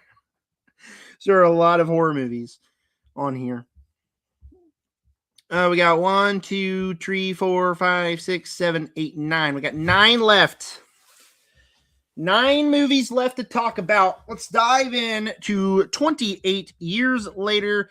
The first 28 years later that I loved. I absolutely loved 28 years later. I think the movie's awesome. It's a movie that like a lot of people did not like how it felt so out of focus. And I know I just complained about The Bride feeling out of focus. This movie has like 3 different types of movies in one. You got the father-son action zombie film. You got the emotional film. And then you got the just absolutely insane, crazy stuff at certain times in the movie. And it feels like each act is a completely different film. However, for this movie, I do think it works. I think the tonal shifts completely work. Alfie Williams, great in this movie. Jodie Comer, phenomenal in the movie. Ray Fiennes, obviously, is great in here. Zombie action is awesome. The score is awesome. Cinematography, phenomenal. So, I mean, this movie, like, from start to finish, I really enjoyed. And I know, like, a lot of people like to hate on the tonal shifts in the film. And the tonal shifts are a little bit distracting, but overall, like, I found it to be a unique experience.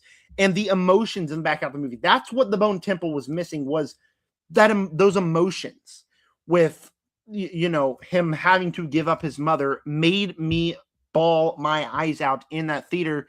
And I'm like, that it's really powerful. And so 28 years later, like the more I think about it, the more I'm like, I actually really loved 28 years later. There are some issues with it, but overall it's a great movie. And I'm not going to put it on horrific, but it's going to be enough to get on the great tier. Pretty high up on the great tier as well. Probably sneaking into my top 10.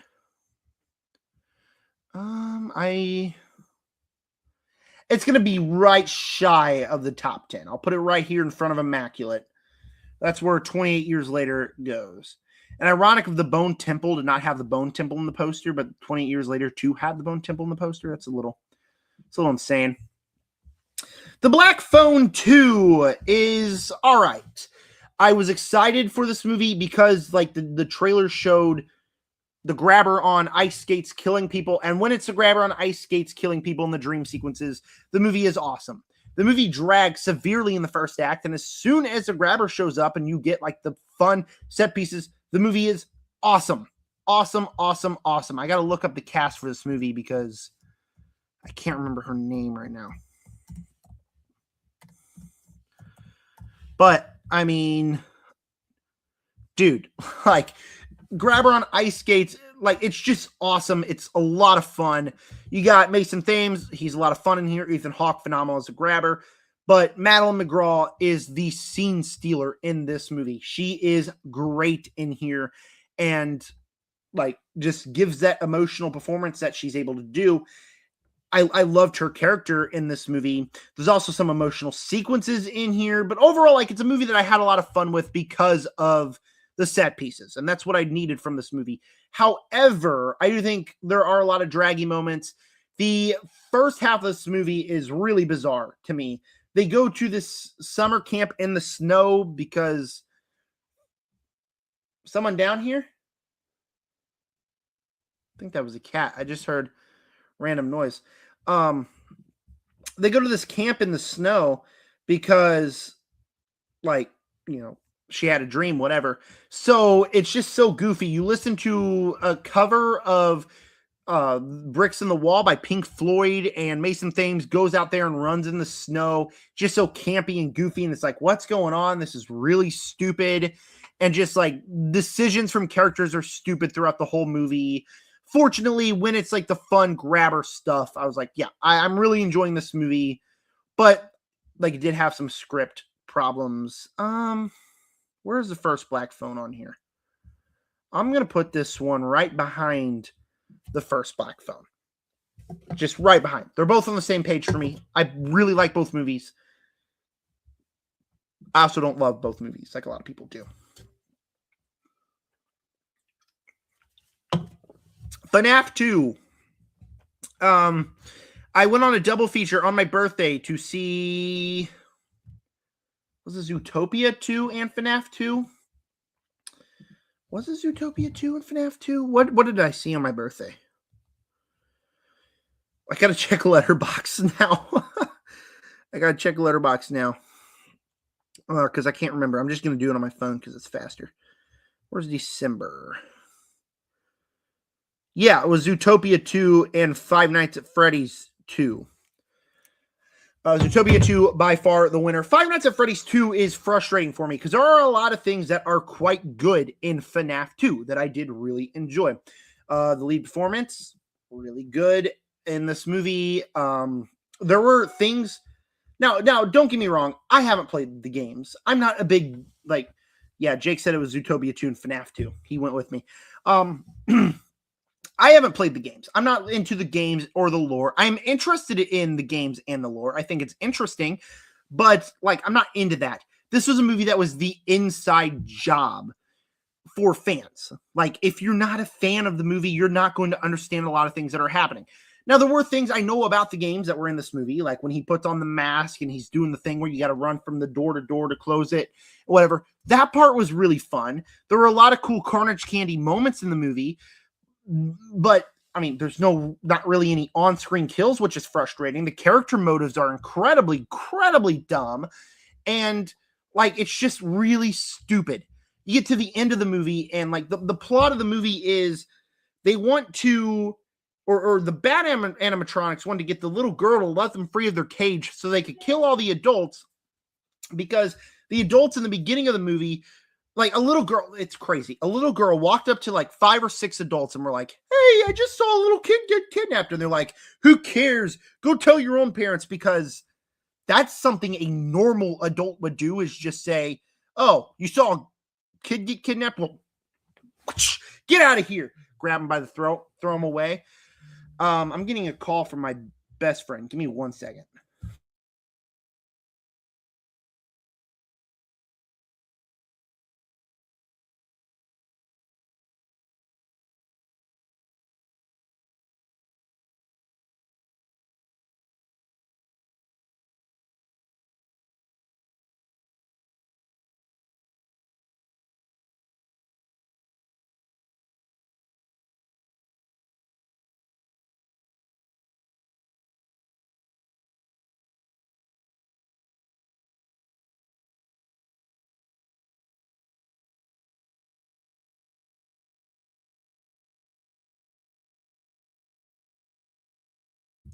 Sorry, he called. We're hanging out tonight, so I said sorry, and Siri on my phone decided to be like, "What's up, homie?"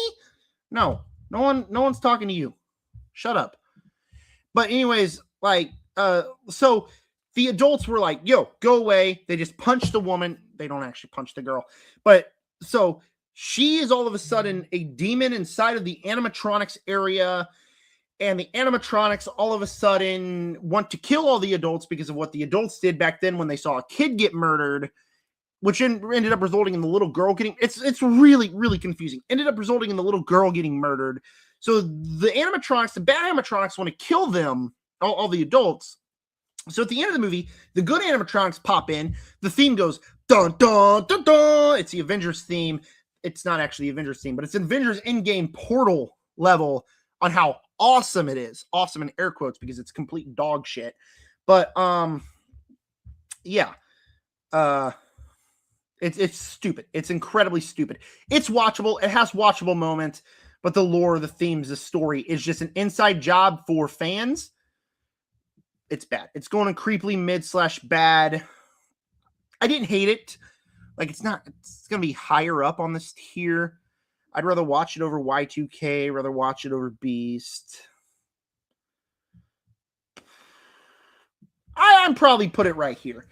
I didn't hate it. It is a bad movie. It's one of those movies that's so bad, it's fun. If I sat at home, watched it, for the F Tier podcast, which I gotta tell you guys, I started a podcast with my best friend who I just was on the phone with. Let me pull it up real quick.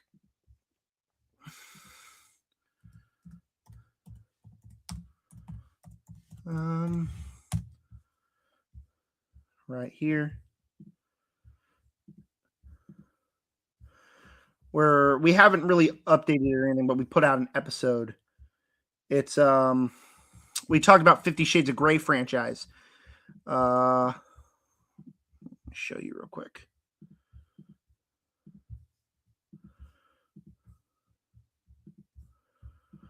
All right. See, this is my best friend. This is me, obviously. And we did the 50 Shades of Grey. So go follow F Tier Podcast. We got this right here. Go subscribe. It's a lot of fun. But anyways, I feel like we should do an episode on the FNAF movies because that would be so much fun. So much fun to do. But they both go on the creepily mid/bad. I'd say first one's more mid. Five Nights at Freddy's 2 is just bad.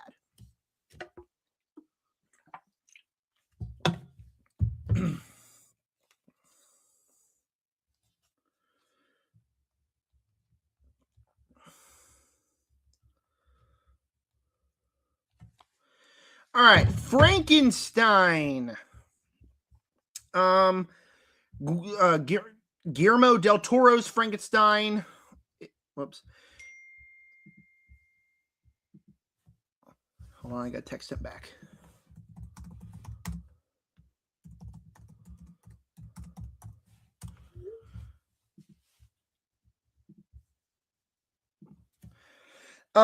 Best Picture nominated Guillermo del Toro's Frankenstein.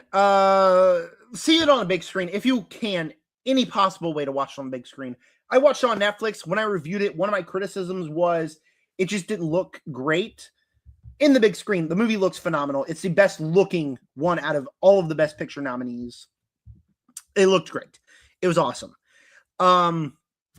Excuse me.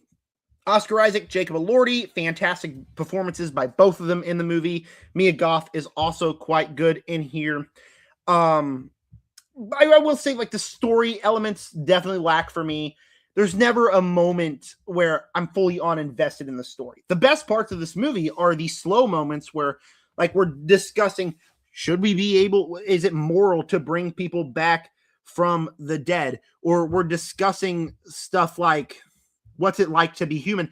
Those are the stuff that works, not like the big set pieces. And I do think that the ending of the movie is a little bit dull, but the movie looks phenomenal, like I said. And like, that's the one thing I think about it is when I saw it in the theater, like, this movie looks great. And that's the one thing I loved about Frankenstein. However, I do have issues with the story. So Guillermo del Toro's Frankenstein is going to go in Scary Good. Probably above The Strangers. Where do I want to put this? This is frustrating. Not frustrating, but this is hard because I didn't love it, but I also liked it. Probably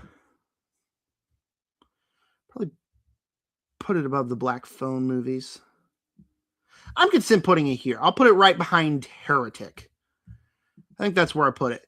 My best friend, also known as the guy in the F Tier Podcast that we were just talking about, Ufst. I don't even know what that means, but what's up? What's up?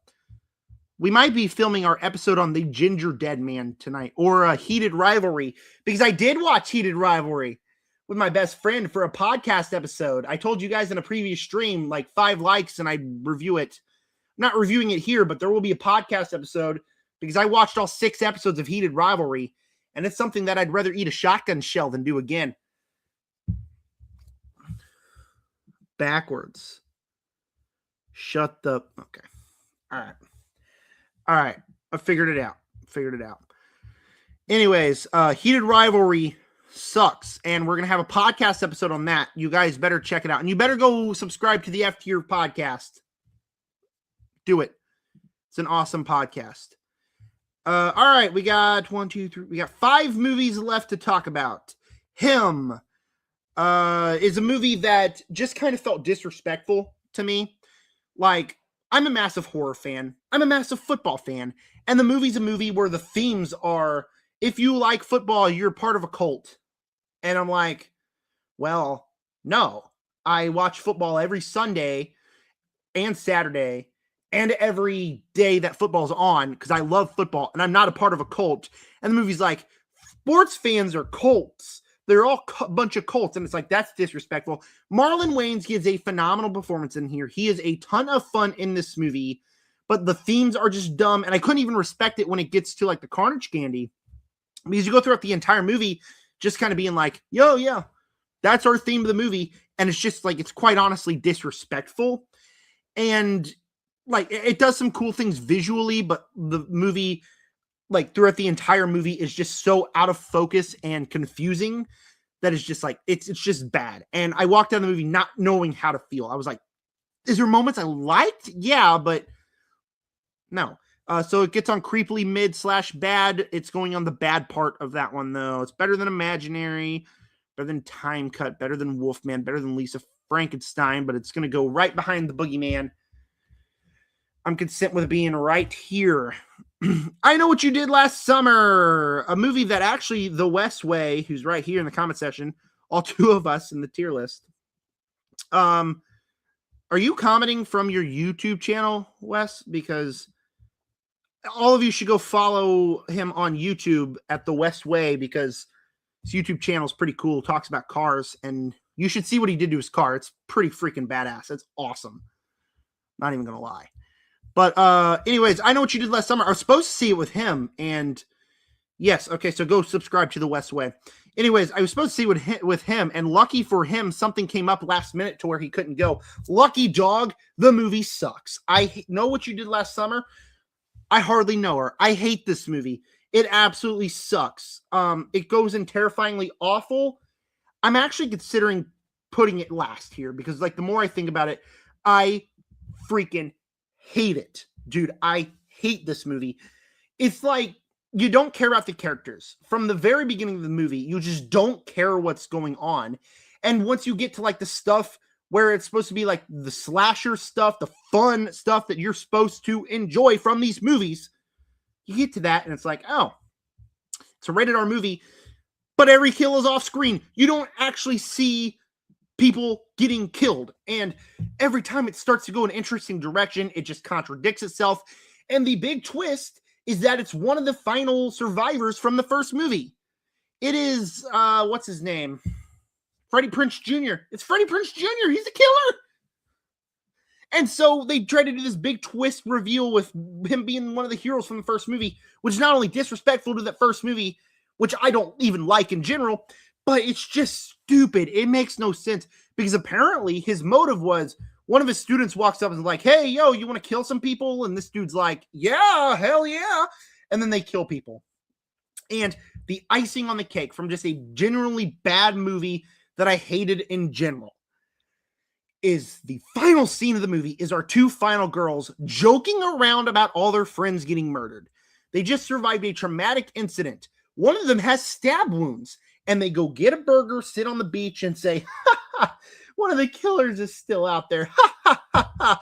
Isn't this awesome, man? I know they just murdered all of our friends and family, but they're still out there. Bad. Bad. Bad. I freaking hate this movie. It's not as bad as old. I can't. You know what? Yeah. I'll just drop the stress ball again. Yeah. I'm actually going to say, yeah, I Know What You Did Last Summer is the worst one here. I'd rather rewatch Old 100 more times. I hated I Know What You Did Last Summer. Hated it. Least favorite movie of last year.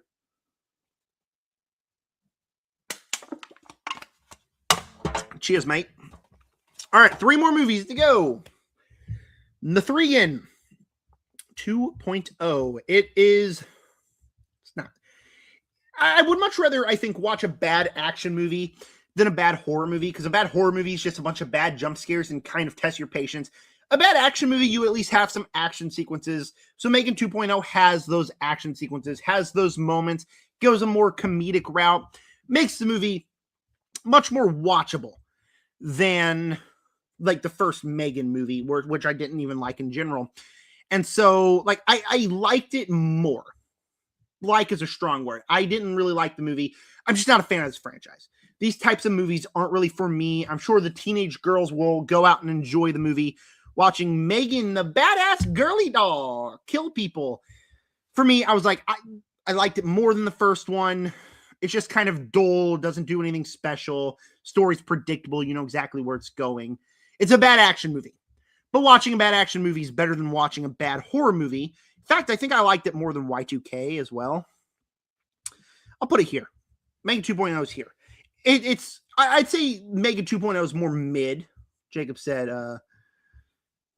I know what you did last summer is not that bad. It is that bad. But I think I'd say Megan is more mid. Megan 2.0, where I just didn't like the first one, but it still goes here. Candyman. Oh, man, we're ending this stream off on just a phenomenal note, aren't we? Okay. Second Nia DaCosta movie here. Candyman is just the movie where I'm frustrated by Candyman because it seems there's so much that could be good here.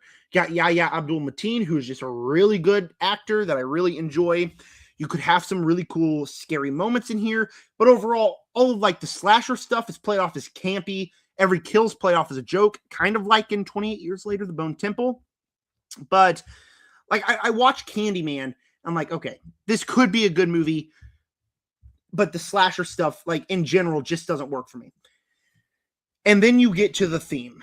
And the theme of the movie is all white people are bad and all black people are good. And like nothing against black people, obviously. I'm not racist. I love all colors of, or all colors, all races of people. We're all equal, right? We all believe the same. But this movie is just undeniably racist towards white people. Where like the movie is concluded with a cop walking out on a black woman and being like, hey, I'm going to arrest you because you're black. He says that. He says that exact line. He goes, yeah, I'm going to arrest you because you're black. And so he arrests her, not because she did anything wrong, but because of her skin color. And it's like, is there really a cop out there that would just flat out arrest somebody because of the color of their skin? There might be a few. A few. But like the whole movie, every white person is just a piece of garbage. And it's like, okay, as a white person, I'm honestly just a tad bit offended by the way the movie represents like white people in general, just being like, they're all bad. Because not all white, there's obviously bad people everywhere. But like, it's a racist towards white people. And just the theme itself just kind of leaves a sour taste in my mouth. But the movie itself just isn't that good. It's campy. It's dumb. Like, the more the movie goes on, the less sense it makes. I'd have to say it's a bad movie. Honestly, I'm gonna put it above Lisa Frankenstein because I did not like Lisa Frankenstein at all. I think I'll put it here. I don't know if it's like bad enough to be like in the bottom 10. 1, 2, 3, 4, 5, 6, 7, 8, 9, 10. Okay, it's not in the bottom 10. All right. I'm content with it being here. And then the final movie we talk about is a movie that the two viewers I have on the stream, my brother and the West Way, we all three saw Weapons, and I think we all three loved it. I will say the first 45 minutes of the movie is like kind of frustrating for me. We're doing like chapters where we're with our characters and we keep going back in time, going over the same events, but through different eyes of characters. And by the time the movie ends, I loved the direction we go there. It felt a little unfocused in the first part of the movie. I was like, I don't know where we're going here. As soon as we got to like the drug addicts part of the movie, I'm like, okay, this movie rocks, man. This movie's awesome. And the longer the movie goes on and the more twists and turns and reveals we get is awesome. Amy Madigan, who just won Best Actor or Best Supporting Actress at the Oscars, which is awesome, gives a terrifying performance that I think I could speak for me, Wes, and Jake, that we were both terrified at her. I personally was. I genuinely was creeped out by her performance. The twist, turns, all worked. I rewatched the movie, and like for the first 45 minutes that are very unfocused, makes a ton of sense in the direction we go. In the back half of the movie, has a stacked cast, gets Carnage Candy in the end of the movie. Zach Kreger directs this one. It recently came out that he's really not going to follow the games to the Resident Evil movie, which I'm a bit mixed on because I'm a big Resident Evil game fan, but at the same time, I trust Zach Kreger with my life after voice crack. after Barbarian, which you see right here is number 4 out of all of the movies released in the 2020s, all the horror movies. But Weapons itself is I would not put it up in a horrific. It is a step down from Barbarian. It's going in great. It's going pretty high in great. It was a top 10 movie of last year. I'd put it right here. I'd put Weapons right here.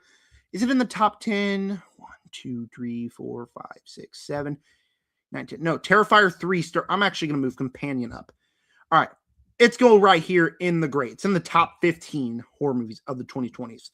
All right, here is the updated tier list. On horrific, Talk to Me, still my favorite.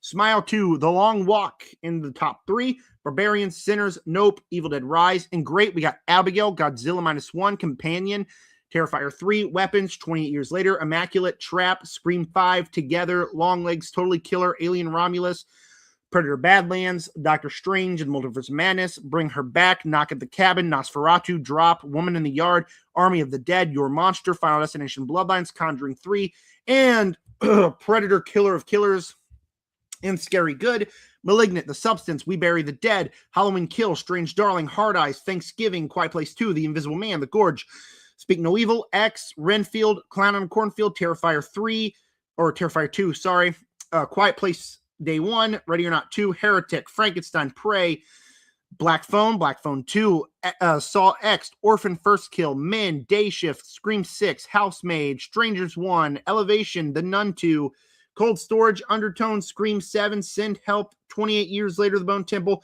The Watchers, Shelby Oaks, Strangers 2, The Exorcist Believer, Saw, Spiral, The New Mutants in a Creepily Mid/Bad, The First Omen, Five Nights at Freddy's, The Conjuring 4, The Monkey, Escape Room 2, Five Nights at Freddy's 2, Beau is Afraid, Night Swim, Don't Worry Darling, Beast, Arcadian, Megan 2.0, Y2K, Megan, Cuckoo, Pet Sematary Bloodlines, Boogeyman, Him, Wolfman, Candyman, Lisa Frankenstein, Time Cut, Imaginary, and then Terrifyingly Awful. The Bride, Winnie the Pooh, Blood and Honey, Strangers 3, Insidious, The Red Door, Halloween Ends, Maxine, Firestarter, Old, and I Know What You Did Last Summer. That was a breathful. The bottom 10 is I Know What You Did Last Summer, Old, Firestarter, Maxine, Halloween Ends, Insidious, The Red Door, Strangers 3, Winnie the Pooh, The Bride. That's what? 1, 2, 3, 4, 5, 6, 7, 8. Wait. 1, 2, 3, 4, 5, 6, 7, 8, 9, 10. And Imaginary. And then top 10, Talk to Me, Smile 2, Long Walk, Barbarian, Sinners, Nope, Evil Dead Rise, 1, 2, 3, 4, 5, 6, 7. Abigail, Godzilla -1, and Companion. All right. 2-hour-long live stream. That's the tier list updated of the horror films of the 2020s. We'll call it a day. I'm going to go watch Actually, I'm going to call my best friend, and then I'm going to watch Daredevil Born Again episode 3. And with that said, thank you to everybody who watched, if it was live or the archive video. With that said, subscribe.